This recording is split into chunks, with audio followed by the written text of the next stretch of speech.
Barang yang kemarin kira-kira masih diskon nggak ya? Loh, kok harganya sekarang malah jadi naik sih? Mana naiknya banyak lagi? Kalau kayak gini, kayak aku nggak jadi beli deh. Win, lihat deh. Itu bukannya Fadea? Oh iya, kenapa ya? Kok dia kayak lagi bete? Samperin aja yuk. Dek, kamu kenapa? Iya, kenapa nih? Kok kayaknya muka kamu kusut banget? Iya nih, aku sebel banget. Soalnya kan aku mau check out belanjaan aku di online shop nih. Harganya sekarang mulai jadi lebih mahal. Padahal waktu aku beli sebelumnya juga bukan harga promo. Emang kamu belanja apa? Sini coba lihat. Nih, Oh, ini mah namanya belanjaan kamu kena PPN. Iya, aku juga kemarin kayak gitu. Pas aku lagi ceket barang, aku kaget dong, kok harganya jadi mahal. Beritanya sih emang karena PPN, tapi aku kurang paham juga sih. hah? PPN? Apaan tuh PPN? Cuma tahu alasannya doang sih karena PPN, tapi aku juga masih kurang paham. Duh, gimana ya? Aku juga susah jelasinnya. Hai semua, lagi bahas apaan nih? Iya, kenapa sih ini pada ribut-ribut? Tuh, si Fadea marah-marah. Katanya belanjaan yang dia beli sekarang lebih mahal dibanding belanjaan yang dia beli dulu. Pas aku cek, ternyata belanjaan dia malah kena PPN. Iya, aku juga masih bingung, jadi nggak bisa ngejelasin deh ke Fadia. Oh, pajak pertambahan nilai yang sering disingkat PPN itu kan? Oh iya Jay, bukannya kamu juga jualan di marketplace ya? Coba deh kamu jelasin apa itu PPN ke Winda sama Fadea, biar mereka nggak bingung lagi. Iya, jelasin dong. Aku mau check out barang karena free ongkir malah jadi sebegini gara-gara harganya naik. Iya Jay, tolong kasih kita pencerahan.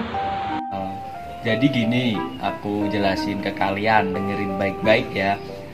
Pajak pertambahan nilai atau PPN itu adalah pajak yang dapat dikenakan terhadap penyerahan atau impor barang kena pajak atau jasa kena pajak yang dilakukan oleh pengusaha kena pajak dan dapat dikenakan berkali-kali setiap ada pajak pertambahan nilai dan dikreditkan. Nah, pajak pertambahan nilai itu sendiri timbul karena digunakannya faktor-faktor produksi pada setiap jalur perusahaan dalam menghasilkan, menyalurkan, dan memperdagangkan barang atau dalam memberikan pelayanan jasa. Jadi dapat disimpulkan kalau PPN itu adalah pajak yang dikenakan atas pertambahan nilai dari barang kena pajak atau jasa kena pajak.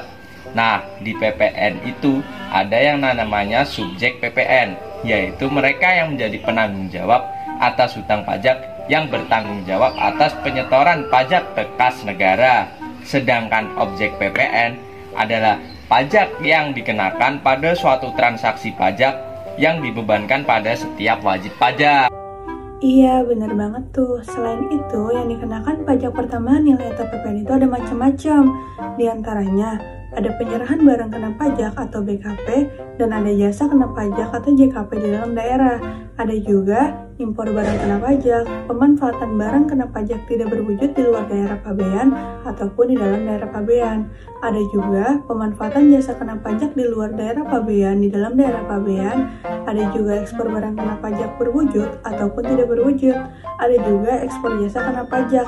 Ekspor jasa kena pajak ini dilakukan oleh pengusaha kena pajak atau PKP yang menurut ketentuan Undang-Undang Nomor 42 Tahun 2009 Pasal 7, tarif PPN itu dibagi menjadi dua, yaitu tarif PPN sebesar 10% dan ada juga tarif PPN sebesar 0% yang diterapkan atas ekspor barang kena pajak berwujud, ekspor barang kena pajak tidak berwujud, ekspor jasa kena pajak, dan ekspor jasa kena pajak.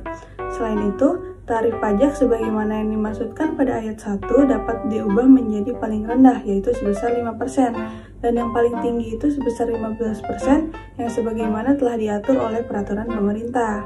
Nah, jadi kalian gak perlu bingung lagi kenapa barang belanjaan bisa mahal dari sebelumnya. Iya, itu tuh karena barang yang kalian beli itu termasuk ke dalam objek PPN. Jadi barang yang kalian beli itu terkena pungutan PPN. Bener banget tuh dia, jadi gak perlu kaget lagi ya. Oh iya, pungutan PPN di marketplace ini juga baru diberlakukan loh. Baru berlaku kemarin dari tanggal 1 Desember 2020 di sebagian e-commerce di Indonesia dengan pengenaan pajaknya yang sebesar 10%. Kalian gak perlu bingung lagi ya kalau misalnya sekarang harga barang kalian beli itu jauh lebih mahal. Nah, gimana Win? Fat, udah ngerti belum? Sekarang aku udah paham. Makasih banyak ya. Iya Ri, aku udah paham kok. Makasih ya Jai, makasih ya Win. Nah, sekarang daripada kamu bete, mending kita cari makan. Yuk. Nah, ide bagus tuh. Tunggu. Aku punya pertanyaan lagi satu. Kalau misalnya kita mau jasa joki tugas, berarti lebih baik order lewat sosmed dong daripada e-commerce biar nggak kena PPN.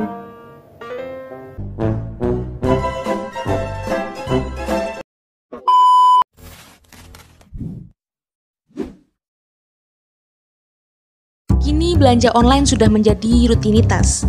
Dengan adanya perkembangan yang pesat, dapat berpotensi tinggi meningkatkan pendapatan negara. Dan hal tersebut jugalah yang dilirik oleh negara.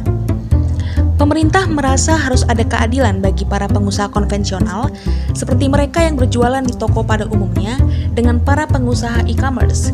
Dan itu kenapa pada tahun 2017 pemerintah mulai menyusun peraturan khusus pajak e-commerce. Akan tetapi, bukan dalam konteks jenis pajak baru, melainkan mengatur kesesuaian serta kesepadanan antara tata cara transaksi konvensional dengan tata cara transaksi elektronik. Hingga Januari 2018, naskah peraturan tersebut masih digodok dan juga belum jelas kapan rampung serta diberlakukannya. Akan tetapi, hal tersebut berhasil membuat para pengusaha marketplace mulai ketar-ketir. Pengusaha marketplace mengharapkan bahwa peraturan tersebut nantinya akan ada asas keadilan, di mana tidak hanya diterapkan pada pengusaha e-commerce tertentu saja, seperti marketplace, melainkan berlaku juga pada mereka yang berusaha di sosial media. Sebelumnya, pedagang e-commerce dikenakan upeti dengan aturan pajak UMKM sesuai PP nomor 46 tahun 2013, di mana mereka harus membayar pajak pertambahan nilai atau PPN dan pajak penghasilan sebesar 1% jika omset di bawah 4,8 miliar. Sedangkan dengan aturan yang sedang digodok ini, kabarnya mereka akan dikenakan denda yang lebih ringan, di mana sekitar separuh dari denda yang ditetapkan sebelumnya. Akan tetapi, aturan baru ini akan lebih didahulukan kepada pedagang di marketplace, bukan pedagang di sosial media. Sebab di marketplace, bukti transaksinya tersimpan rapi dan juga mudah dilacak. Tidak seperti di sosial media, yang transaksinya informal dan juga tidak meninggalkan bukti yang jelas. Dan hal itu jugalah yang ditakutkan oleh para pemilik platform marketplace, bahwa para pedagang akan beralih berdagang di tempat yang bebas pajak seperti di sosial media.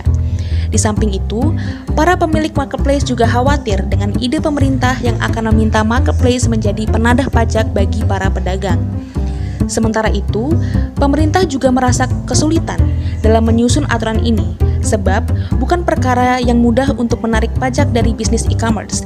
Terlebih lagi, transaksinya tidak dibatasi oleh batas wilayah, sebab semua tanpa terkecuali bisa belanja online.